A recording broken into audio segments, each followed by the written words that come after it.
بسم الله الرحمن الرحيم الحمد لله رب العالمين والصلاة والسلام على أشرف الأنبياء والمرسلين نبينا محمد وعلى آله وصحبه أجمعين أما بعد. Quelle réussite est plus grande que le fait d'avoir ses péchés pardonnés et d'entrer au paradis? Quel succès pourrait être plus noble? Quel bienfait pourrait être plus grand? Allah Ta'ala dit: فَمَنْ زُحْزِحَ عَنِ النَّارِ وَأُدْخِلَ الْجَنَّةَ فَقَدْ فَازَ وَمَا الْحَيَاةُ الدُّنْيَا إِلَّا مَتَاعُ الْغُرُورِ. Celui à qui l'enfer est épargné et qui entre au paradis aura certes réussi, et ce bas monde n'est qu'une jouissance éphémère pour les personnes naïves. Donc, le plus grand bienfait, la plus grande réussite, c'est d'entrer au paradis, de se voir épargné de l'enfer et d'avoir ses péchés pardonnés. Allah Ta'ala est pardonneur. Il aime le pardon. Il aime le repentir. Il aime que ses serviteurs se repentent. Il aime ce qui nous mène vers le repentir. Et il aime nous voir multiplier les actes qui permettent d'obtenir son pardon. Allah Ta'ala dit: وَهُوَ الَّذِي يَقْبَلُ التَّوْبَةَ عَنْ عِبَادِهِ وَيَعْفُ عَنِ السَّيِّئَاتِ وَيَعْلَمُ مَا تَفْعَلُونَ. Il est celui qui accepte le repentir de ses serviteurs, qui pardonne les méfaits, et il sait ce que vous faites. Nous sommes dans un mois béni. Les causes pour obtenir ce pardon si précieux, cette réussite si grande, sont nombreuses dans ce mois de Ramadan. Le prophète sallallahu alayhi wa sallam dit: Man qama Ramadan imanan wa ihtisaban ghufira lahu ma taqaddama min dhanbihi. Celui qui prie les nuits du mois de Ramadan avec foi et à la recherche de la récompense, ses péchés passés seront pardonnés. Le prophète sallallahu alayhi wa sallam dit aussi: Man sama Ramadan imanan wa ihtisaban ghufira lahu ma taqaddama min dhanbihi. Celui qui jeûne le mois de Ramadan avec foi et à la recherche de la récompense, ses péchés passés lui seront pardonnés. Le prophète sallallahu alayhi wa sallam dit aussi: Man qama laylat al-qadri imanan wa ihtisaban. Celui qui prie la nuit du destin avec foi et à la recherche de la récompense, ghufira lahu ma taqaddama min dhanbihi. Ses péchés passés seront pardonnés.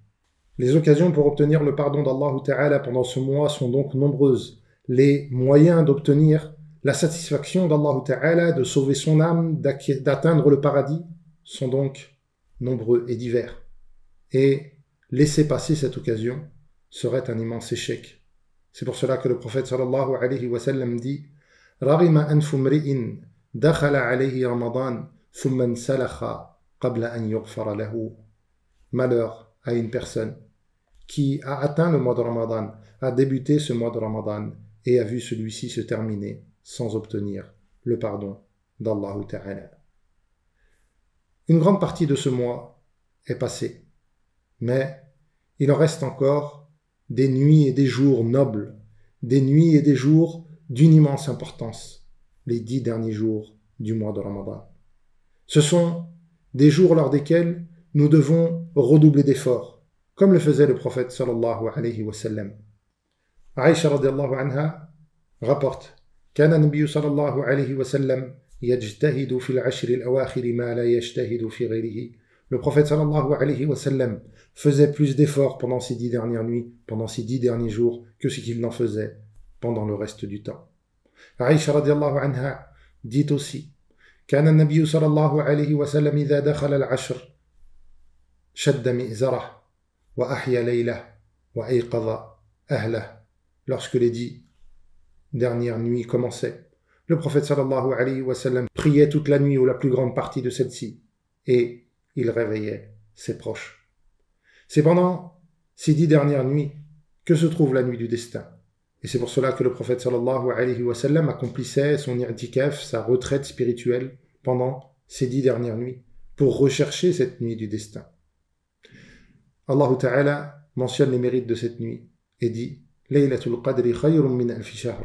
La nuit du destin vaut mieux que 1000 mois. C'est donc une nuit qui a un grand mérite, une immense récompense, lors de laquelle les adorations ont une récompense immense. Et il est important pour nous de saisir cette occasion de rechercher cette nuit du destin, de ne pas nous laisser prendre par l'insouciance ou par la paresse et ne pas laisser échapper cette occasion d'obtenir la réussite. C'est une occasion aussi pour obtenir le pardon d'Allah Ta'ala. C'est pour cela que lorsque Aïcha radiallahu anha demanda au prophète sallallahu alayhi wa sallam ce qu'elle devait dire pendant cette nuit, le prophète sallallahu alayhi wa sallam lui dit « Dis Allahumma innaka afoun tuhibbul afwa fa'afu anni » Seigneur, tu es pardonneur, tu aimes le pardon, alors pardonne-moi. Si la plus grande partie du mois de Ramadan est passée, il reste encore des jours nobles et il reste encore l'occasion d'obtenir la réussite, l'occasion de sauver nos âmes de l'enfer, l'occasion d'atteindre le succès. La personne sage est celle qui profite des occasions qui lui sont offertes, qui ne laisse pas s'échapper l'occasion de réussir.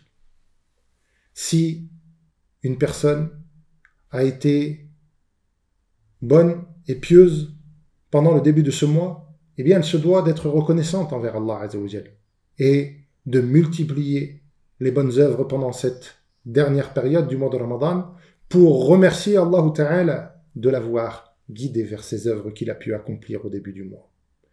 Par contre, si une personne a commis des manquements pendant le début de ce mois, qu'elle a fait preuve d'insouciance, de paresse, eh bien, elle ne doit pas désespérer de la miséricorde d'Allah.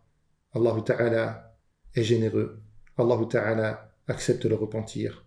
Et l'occasion de se racheter est encore présente. Il n'est donc pas temps de baisser les bras. Il ne faut pas se laisser aller à la paresse, se laisser aller à l'insouciance. Nous devons redoubler d'efforts, donner tout ce que nous avons pour terminer ce mois de Ramadan en obtenant le succès et en obtenant la réussite. Ce qui compte, ce ne sont pas les manquements avec lesquels nous avons commencé, mais ce qui compte, c'est la qualité des œuvres avec lesquelles nous terminerons ce mois. Innamal a'malu bil khawatim. Ce qui compte dans les œuvres, c'est la manière de les terminer. Alors, sortons de cette insouciance, sortons de cette paresse, redoublons d'efforts, demandons à Allah Ta'ala de nous aider pour cela. Faisons que ces 10 dernières nuits du mois de Ramadan annoncent l'avènement d'un nouveau jour, d'un jour sans péché, d'une nouvelle page, une page blanche que nous tournons après notre passé et les erreurs que nous y avons commis. Nous demandons à Allah Ta'ala de nous faire sortir de notre insouciance, de nous aider à vaincre notre paresse et d'accepter de nous nos œuvres. Nous lui demandons de nous aider à prier et à continuer de jeûner. Nous lui demandons d'accepter nos prières et notre jeûne. Nous lui demandons de faire que nous vivions ce mois béni encore de nombreuses années et de nombreuses périodes. Wa sallallahu wa sallam ala nabiyyina Muhammad wa ala alihi wa sahbihi ajma'in.